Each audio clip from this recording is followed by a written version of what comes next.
بخاری کی حدیث ہے، رسول اللہ صلی اللہ علیہ وآلہ وسلم نے فرمایا اسلام کی بنیاد 5 چیزوں پر قائم کی گئی ہے۔ اول گواہی دینا کہ اللہ کے سوا کوئی معبود نہیں اور محمد صلی اللہ علیہ وآلہ وسلم اللہ کے سچے رسول ہیں، اور نماز قائم کرنا، زکوٰۃ ادا کرنا، حج کرنا اور رمضان کے روزے رکھنا۔ رمضان کے ضمن میں سورۃ البقرہ کی آیت ہے، آیت نمبر 183۔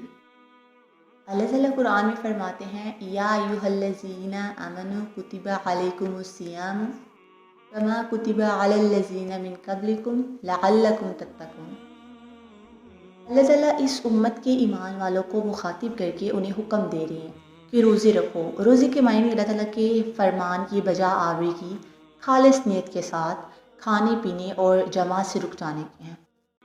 اس سے فائدہ یہ کہ جو انسان کا نفس ہے نا وہ پاک صاف اور طیب ہو جاتا ہے، اور جو انسان کے بےہودہ اخلاق ہیں اس سے انسان بچ جاتا ہے، اور یہ ایک طرح کی پریکٹس ہوتی ہے انسان کی کہ وہ برے اخلاق سے بچ جائے۔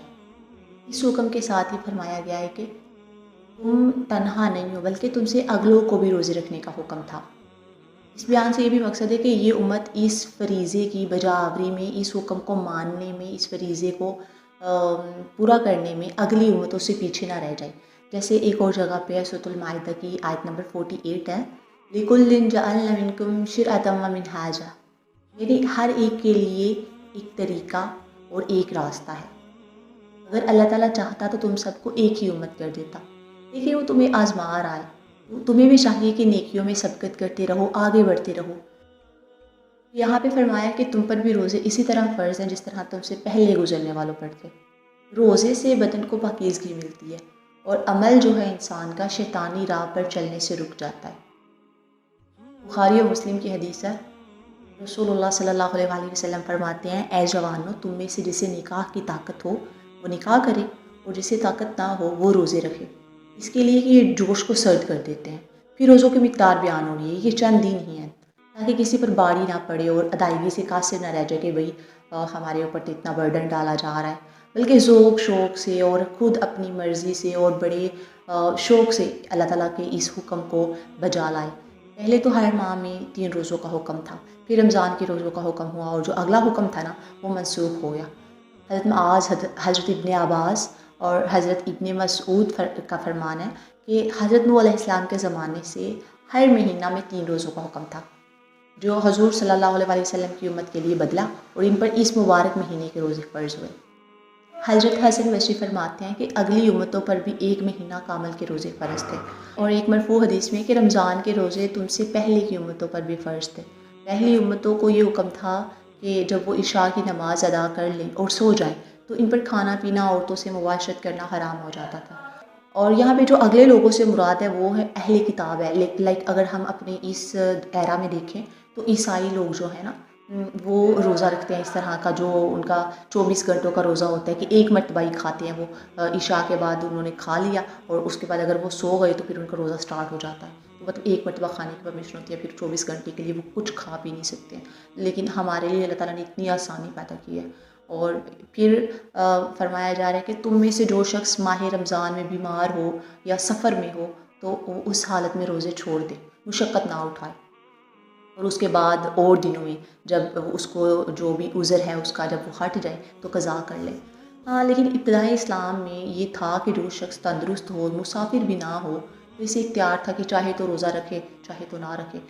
یا پھر فدیہ دے دے، ایک مسکین کو کھانا کھلا دے، اگر ایک سے زیادہ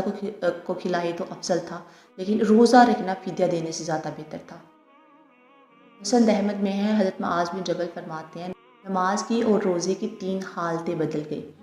پہلے تو 16-17 مہینہ تک مدینہ میں آ کر حضور صلی اللہ علیہ وآلہ وسلم نے بیت المقدس کی طرف نماز ادا کی، پھر قدنارہ والی آیت آئی اور مکہ شریف کی طرف آپ نے منہ پھیر لیا اور قبلہ ہمارا بدل گیا۔ پہلی تبدیلی یہ ہوئی۔ دوسری تبدیلی یہ ہوئی کہ نماز کے لیے ایک دوسرے کو پکارنا تھا، مطلب ایک انسان دوسرے کو پکارتا تھا اور سب لوگ جمع ہو جاتے تھے، لیکن اس سے آخر سب لوگ عاجز آ گئے کہ اس طرح ہوتا ہے کہ ایک دوسرے کو پکارے۔ پھر ایک انصاری جو ہے نا حضرت عبداللہ بن زید حضور کی خدمت میں حاضر ہوئے اور عرض کی یا رسول اللہ، میں نے خواب میں دیکھا، لیکن وہ خواب نا بیداری کی سی حالت میں تھا کہ ایک شخص سبز رنگ کا حلہ پہنے ہوئے اور قبلہ کی طرف متوجہ ہو کے کہہ رہا ہے کہ اللہ اکبر اشہد ان لا الہ الا اللہ، دوبارہ یوں ہی اذان پوری کی، پھر تھوڑی دیر کے بعد اس نے تکبیر کہی جس میں یہ والی آیت قد قامت الصلاۃ بھی 2 مرتبہ کہا۔ تو رسول اللہ صلی اللہ علیہ وآلہ وسلم نے فرمایا حضرت بلال کو یہ سکھاؤ، وہ اذان کہیں گے۔ چنانچہ سب سے پہلے حضرت بلال نے اذان کہی، اور دوسری روایت میں ہے کہ حضرت عمر نے بھی آ کر اپنا ایک یہی خواب بیان کیا، لیکن ان سے پہلے حضرت زید آ چکے تھے۔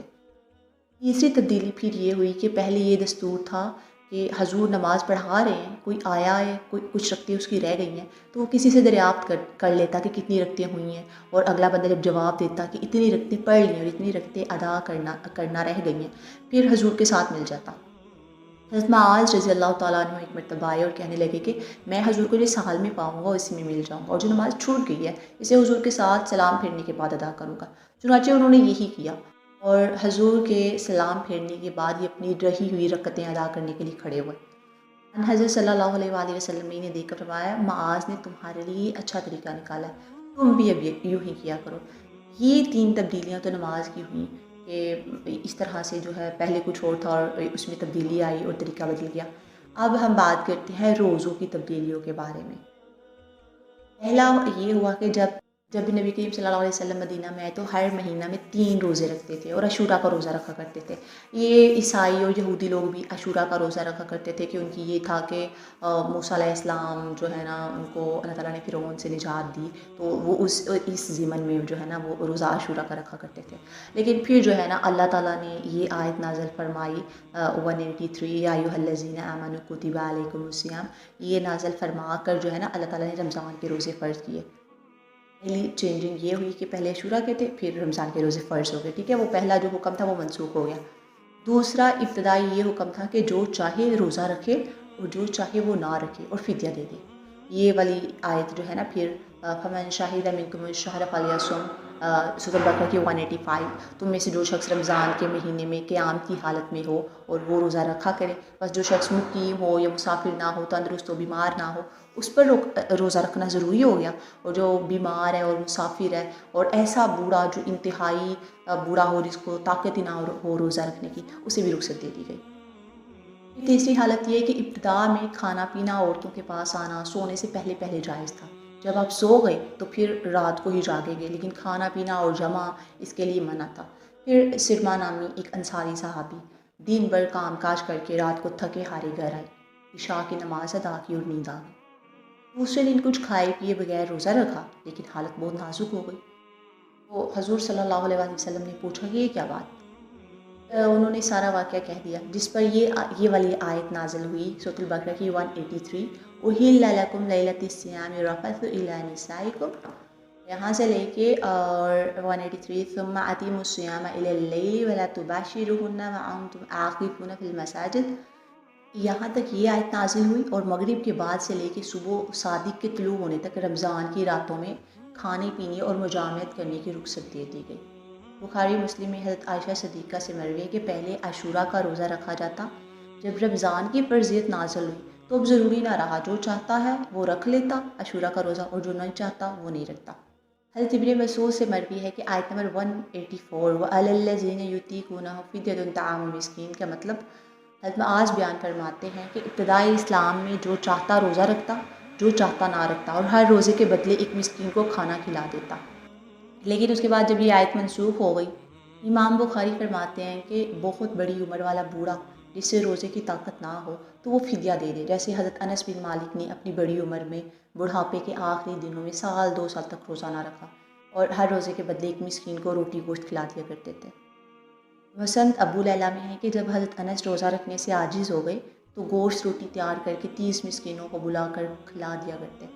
جو بیمار ہے، جو مسافر ہے، جو بوڑھا ہے جس کو طاقت نہیں ہے روزہ رکھنے کی، اور جو دودھ پلانے والی عورتیں ہیں یا حمل والی عورتیں، ان کے لیے یہ اتنی چھوٹ دی گئی ہے کہ وہ روزہ اگر رکھ سکیں تو رکھیں، روزہ نہ رکھیں تو فدیہ دے دیں یا پھر بعد میں اس کی قضا کر لیں۔